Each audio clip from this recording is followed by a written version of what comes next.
Welcome back to Brupeg. We've both had the flu really badly, so we've been out to it for 2 weeks. We're both still feeling a little bit shocking, but we've had antibiotics, we've done all that, we've been looking after ourselves. We're going to do a little bit of work today. It's an update episode today, so lots to update you about. Brupeg was a sunken fishing trawler that was stripped out and ready for the scrapyard. She's just completed a 10-year rebuild that's brought her back to life. With the help of volunteers and funded by our Patreons, community and subscribers, she'll be crewed by passionate people from around the world. If you'd like to be involved and support the project, please consider joining us on Patreon or subscribe to the channel. There's a link in the description below. Fiona, Richard and Hamish, thank you so much for donating these. Everyone, have a look at these. Ain't that a beautiful thing? It's a 24 volt winch with a 6-ton lifting capacity. This is my favourite bit though, look at that. Dyneema rather than a wire that's going to get all rusty and potentially snap. This is really good. This is what we dreamed of. It's just pretty exciting. It's kind of a bit of a beast of a thing, isn't it? And there's 2 of them. And look. Oh, that's going to definitely be filed into the Damian's going to definitely do rubbish that. bin.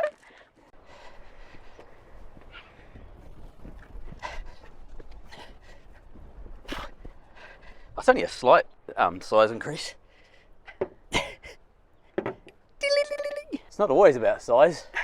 But this is what we envisioned. Yes. Initially, wasn't it? So this is not actually oversized. There's a very specific reason we've gone with such a ridiculously large winch. So this is a 6-ton lifting capacity, or 13,000 pounds, whatever that works out to be in kgs.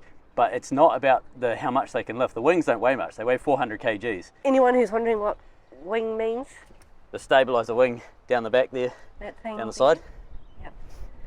So the wings are really easy to lift up. That's why we can do it with a little drill on the end of on the end of an old little electric winch here. So it doesn't take a lot to lift or lower these. The reason we have to go so ridiculous with winch size is because of the brake capacity. So this has a ratcheting mechanical brake. So a lot of winches have essentially a drum brake inside the drum that this rope or cable is coiled up on. And like a drum brake, it creates or can create a lot of heat. And if you've got Dyneema rope, that can therefore melt the rope, and obviously that's a bad thing overall. A ratcheting mechanical brake is more like a ratchet on a half-inch drive ratchet set to use on sockets and things. It's more like that. It's sort of click, click, click, click, and it locks in, and it doesn't create any mechanical heat at all. And it basically engages and stops it from free falling. And the reason we've got such a big winch is because when these wings are deployed, if the boat starts rolling and we're halfway through lifting the wing up, the full weight of that wing and the water on top of it and the water below it, it sounds funny, but the water below it creates a vacuum, the water on top creates a pressure. That total weight and that total force can equal up to 6 ton. That's why we have such a massive winch, is because the brake has to be able to handle 6 ton of pull on that load. And then we double the rope up, so we end up with a 2-to-1 capacity. So in theory, we can lift 12 ton with this one winch. And that's why we've gone with such a massive winch, is so that we have a huge safety margin if the boat rolls when we're lifting and lowering the wings. I have had sleepless nights, a few, wondering whether the base of this winch is going to fit on our little pad. If you look down here, this is the pad I'm talking about here. It's not gonna. There's a little bit over. Dane, can you build me an extension? Yeah, we need some ears or something to bolt a slightly oversized winch. This is so small. I know. It's not about size, but this is ludicrous. You've done well. That's all we could do. You've got to do what you got to do. Oh. You may have noticed this. This is a cooking injury. Yeah, my arm is covered in burns. I was making chips, boiling chips in oil, cooking, steaming, cooking, I don't know, sauteing chips, homemade chips in oil, except frying the word I became a chip. Yeah. It's okay, It's fine. It's fine. I can't actually feel it. It's just that they look horrific. They just need a little bit of cover and a little bit of disinfectant because they're getting a little bit scungy. Yeah. And I finally convinced the Damian to take care of it, so he has. After a couple of days, we'll definitely take care of it. It's funny when you've got the flu, isn't it? Your thinking isn't top notch, not top notch.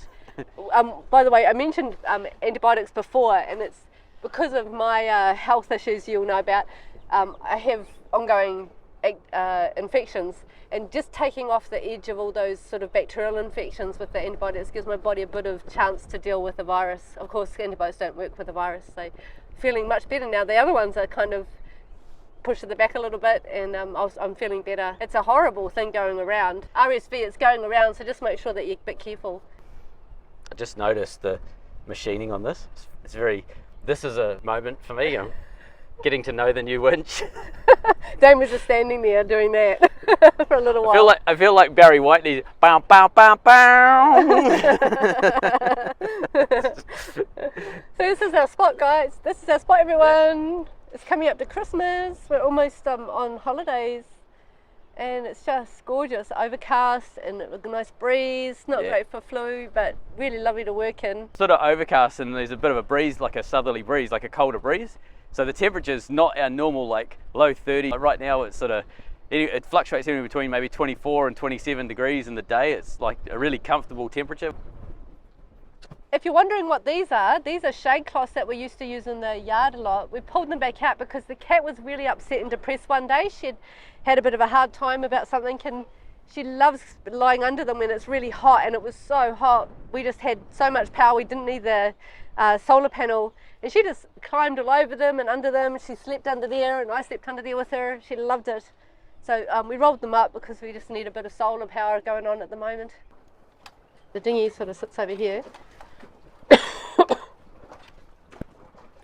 And we just tie it on the side and then on the back there. I feel like it's been so long since we've talked. Have you seen our trolley that we found? $40 before we left Bundaberg. Such a good find. And we ended up getting a scooter that my back can handle. I can't handle the little ones forward there. So we're paying this one off. And so we put a milk crate on it.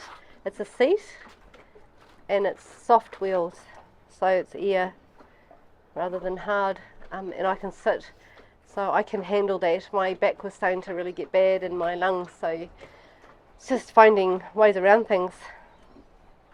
I feel like I'm catching up everyone with what's been happening. It's so funny, isn't it? There's been so much that's happened. I know. 2 weeks, I mean, it's just like incredible, yeah. So much that's happened, and so much that we need to catch you up on that's about to happen. We've kept Patreons kind of abreast of some things, but yes, when you're sick, you sort of just stop. Yeah, so we're cleaning the dinghy today. We've got to figure out how to clean it. It gets mucky, you know, it grows a lot underneath that, under the hull, so we've got to figure a way to clean it, and so we've got to get used to pulling it up on deck.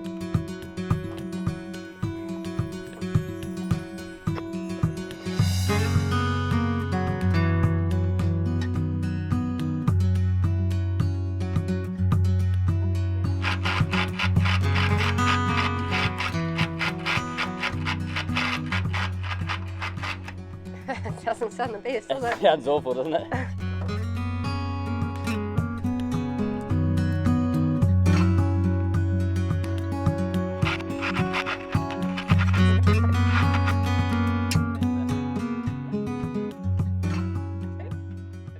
Fucking thing.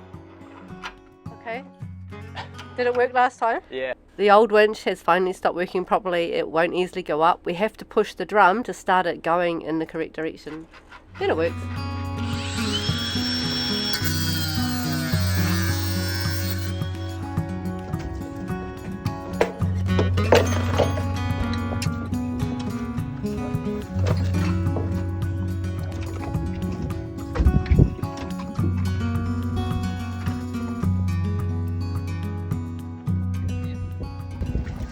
Looking for centre of gravity? Yep.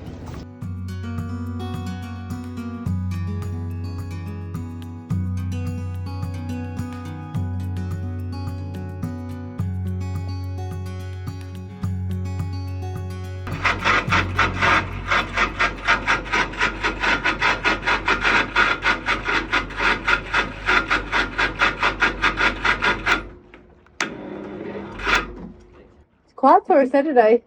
Yeah. There's no boats going past. Normally there's lots of boats going past Saturday and Sunday. Weekend before Christmas, I suppose. It was the week before Yoko. Fall was not stirring. Spider-Man was drunk and Catwoman was purring.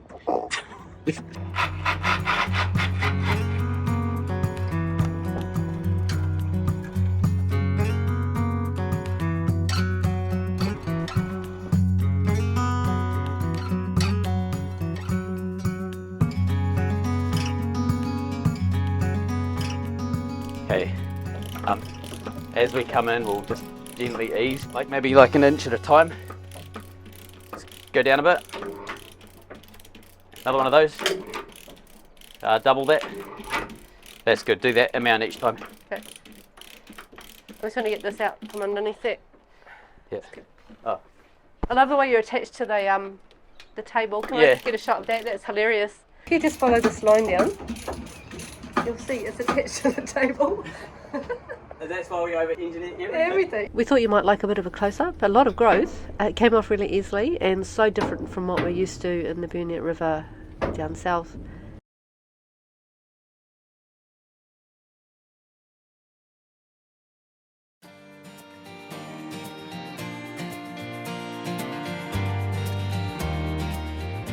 One of the challenges we have with this dinghy is the tubes leak, and we don't know where the leak is.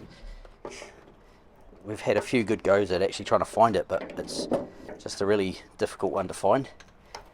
So consequently, we have to drain them every now and again.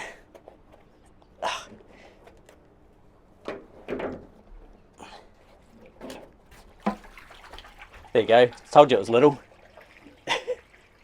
The little leak? Yeah. See, it's little. It's just about finished. Well, now that it's letting the air in.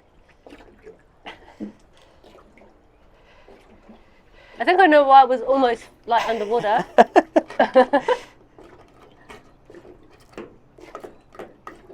I'll just get the muscles off the bung. Oh, this one's awfully tight. Yeah, okay. Maybe there's a bit of water in there.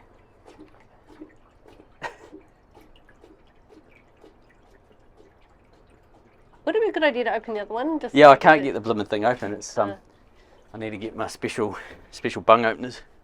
It was always going to be an experiment to see if this would work, if we could make a tubed dinghy like this. And it still floats with all that water in it, so it's doing well, but we definitely need to upgrade and hopefully at some point rebuild something that actually doesn't have any leaks. In the meantime, it's fantastic, it works great and it's very stable. Oh my god! There you go. Good work. Good.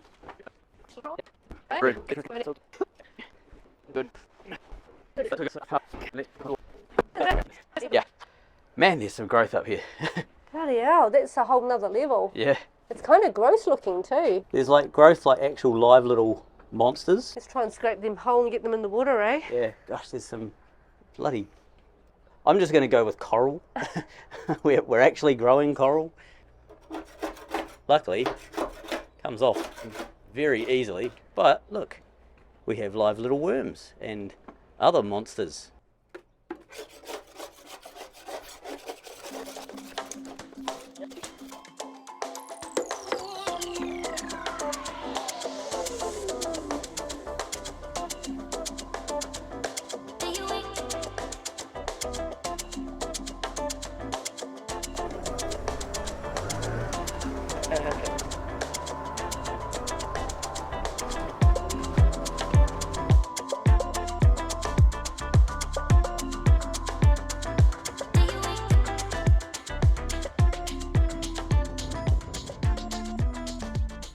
So lifting the dinghy in and out of Brupeg's rear deck area has always been a bit of a challenge because we don't have like a swinging crane that goes underneath the roof so we can pick the dinghy up, swing it in and then drop it into the deck here. We've sort of been like just making do with the singular winch we've got at the back. One thing we are thinking of though, when we're steaming around places, we put the dinghy on the rear deck here, which is great from a like a boating point of view because we don't have to think about the dinghy being towed or in the water or anything like that. But it's a bit of a pain in the neck because it means we've got this stonking dinghy across the back end of the boat and it's hard to maneuver around it. So what we're thinking is building a couple of davits. So we've got this big stainless beam at the back end of Brupeg's rear deck area. It's part of the original structure. That's what that was there when it was a trawler. We retained it because it's kind of handy, but what we are thinking of doing is welding just a couple of basically struts that just come straight out. They'll be on a slight angle, so sort of like an angle like that, and we're going to put a pulley at each end and they're basically going to become davits. So what that will allow us to do is with the small dinghies, the light dinghies, which is for us is the wee one that we've got down here, we've got a little white fiberglass one as well, and also the sailing laser. At the moment the laser is a bit hard to use because we haven't built the crane that lifts it on and off, but by having the davits out here, we normally keep the dinghy in the water like so, as you sort of see over the side there, because it's our public transport. We basically use it all the time, so we don't take it out of the water.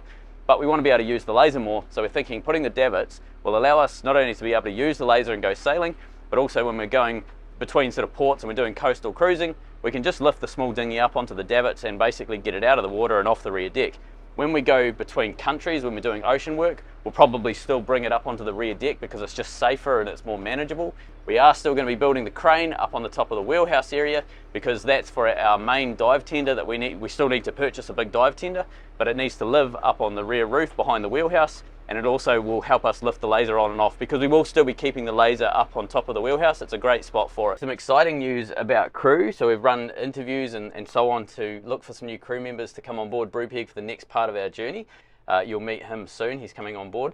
However, what that does mean is we need to convert Burke's old cabin. So this is Burke's old room here. We used to have obviously a single bed here. We're going to convert it into 2 twins, so 2 single sea berths. So this is just being used for storage at the moment, as you can see, but we will have a spare cabin up top which the new crew member will be in until this room is built out, and then one of the jobs that we'll get onto early on is converting this into multi-person cabin. Our wee genset has been running flawlessly. This is something that we assumed we'd have a bunch of teething problems and things like that because I've never fitted a genset into a boat before, and it went really well. I wasn't expecting that, but it did. It went really great, which was neat. We are going to do a couple of small improvements on the genset. So basically heat management, sound management, and a little bit of water management. I'll explain that in a sec. Now, heat management and sound management, we found this stuff here online, which is basically what it is: heavy, if I can get my finger in there, heavy fiberglass insulation inside with a high temperature silicone outside. So the exhaust pipe on the genset is 2-inch or 51 millimeters.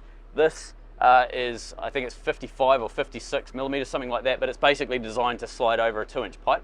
So what we're going to do, that was actually before Jess and I got sick. Jess was getting stuck into this. She was about to start wrapping up all the exhaust. So we're going to be wrapping it from as close as we can to the engine to as far up the exhaust stack as we can to try and manage heat in the engine room. We're trying to drop the temperature in the engine room. We're also trying to shut the genset up. It's not that loud, like literally it's running right now. This is warm from the genset exhaust, but you can kind of, it's not an excessively loud genset, even though it doesn't have sound covers or anything like that. It's just not a loud motor in the first place, but we want to do what we can so that it's just a bit more bearable and nicer to be on the boat. I'm going to show you some of the stuff we want to do on the genset itself. The genset's running right now, so you can, I'm having basically a fairly quiet conversation and you can hear it's quite easy. It's louder when you get into the room here. So what we want to do is change this tank over to an aluminium tank. I'll show you that tank in a minute. And then the exhaust wrapping, we're going to get rid of the original wrap here and we're going to just wrap that whole pipe. There's a few things, a few obstructions that we need to deal with, but mostly we should be able to get that tube slid all the way over the exhaust. Now, one thing we want to do on this genset is get rid of this, shorten these pipes up. So we're going to end the pipe about here somewhere, and then we're going to put an aluminium tank on top of the engine. Now we do finally have that aluminium tank. So this is the tank that we're going to use. It's basically just a pre-made tank with a filler in the top, and you've got a hole on the bottom. What I want to do, I've got this weld-on pressure cap. We're going to weld that over on the side here so that we've always got a pressure relief valve essentially, and then a pipe will go from here and we will fit this thing here. It'll sort of dangle off the side somehow. I'll make a little mount and dangle it off the side. But what I want to do is put that back on there. So I'm going to weld the underside of this box. I'm going to weld it directly to the piece of the thermostat housing that sticks up. I'm going to weld the thermostat housing on this, so this will become part of the engine. It's going to be braced, so there's no chance. You got your little braces over here. There's no chance that this is going to move and cause issues with that thermostat housing. It'll have I don't have it with me, but it'll have a 1.25 inch hose tail that comes off the side, which will then just use a 90-degree rubber pipe. It'll curl down and hook onto those keel cooling pipes.